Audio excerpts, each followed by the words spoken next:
Today's reading, we're continuing the stories of Daniel, chapter 3, verses 19 to 30.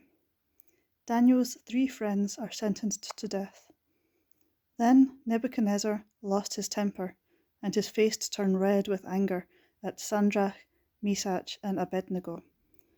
So he ordered his men to heat the furnace 7 times hotter than usual, and he commanded the strongest men in his army to tie the 3 men up and throw them into the blazing furnace. So they tied them up, fully dressed, shirts, robes, capes and all, and threw them into the blazing furnace. Now, because the king had given strict orders for the furnace to be made extremely hot, the flames burnt up the guards who took the men to the furnace. Then Shadrach, Meshach, and Abednego, still tied up, fell into the heart of the blazing fire. Suddenly, Nebuchadnezzar leapt to his feet in amazement. He asked his officials, "Didn't we tie up 3 men and throw them into the burning furnace?" They answered, "Yes, we did, your majesty." "Then why do I see 4 men walking about in the fire?" he asked. "They are not tied up and they show no signs of being hurt, and the 4th one looks like an angel." The 3 men are released and promoted.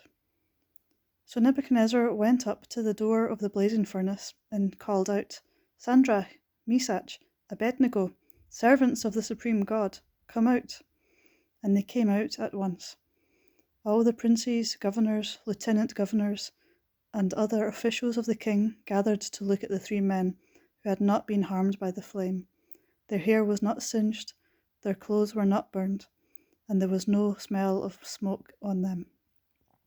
The king said, "Praise the God of Shadrach, Meshach, and Abednego. He sent his angel and rescued these men who serve and trust him. They disobeyed my orders and risked their lives rather than bow down and worship any god except their own. And now I command that if anyone of any nation, race, or language speaks disrespectfully of the God of Shadrach, Meshach, and Abednego, he is to be torn limb from limb, and his house is to be made a pile of ruins. There is no other God who can rescue like this." And the king promoted Shadrach, Meshach, and Abednego to higher positions in the province of Babylon. Amen.